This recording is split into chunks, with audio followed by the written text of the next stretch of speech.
Welcome back. With Christmas just a few days away, preparations are in full swing for the family functions. And while the day should be about eating delicious ham and sharing gifts and love, there is of course no denying that tensions can run pretty high, especially when you have 3, 4 or even 5 generations all under the one roof trying to communicate. With the builders generation on one end and Gen Z on the other, it's the perfect breeding ground for a family feud. So how can you bridge the communication gap and keep the peace this Christmas? Author and social commentator Claire Madden has studied and written all about the generation of post-millennials, and she joins us. Claire, let's get started. Who are these Gen Zers? Well, your Gen Zs are your kids and they're your teenagers, so they're the generation born between 1995 and 2009. So this year they're aged between 8 and 22. Okay, so what are the biggest issues that this generation faces when they're communicating with older people of a different generation? Well, it's as though they're speaking a different language.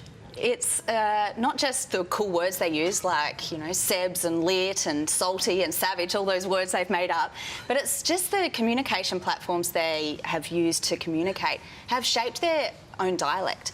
So they themselves tell me, you know, we're losing the art of face-to-face conversation.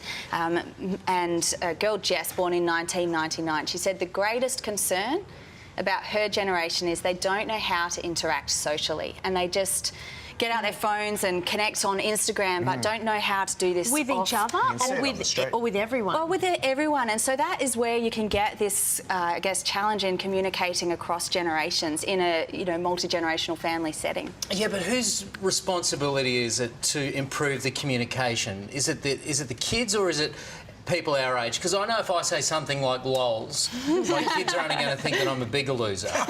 So how do you sort of bridge that gap?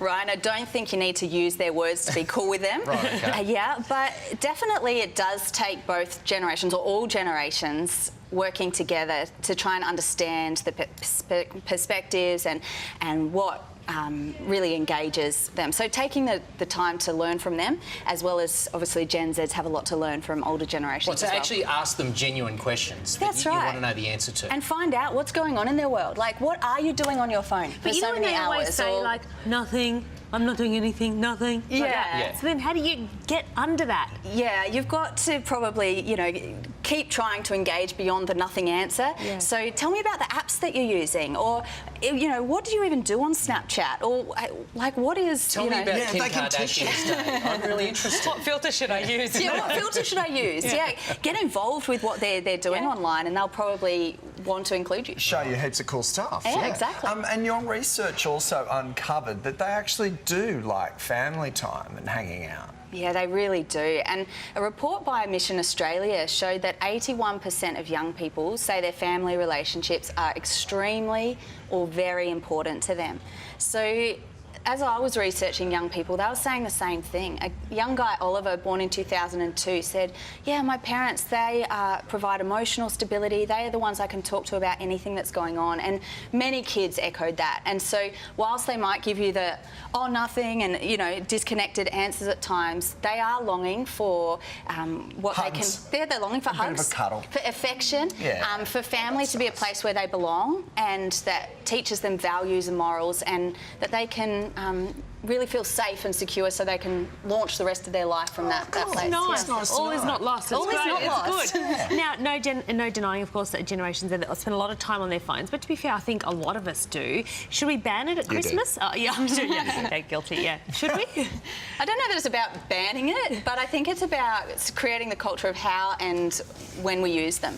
So I think about my Pop. He's turning 90 next week, actually. Happy birthday, Pop.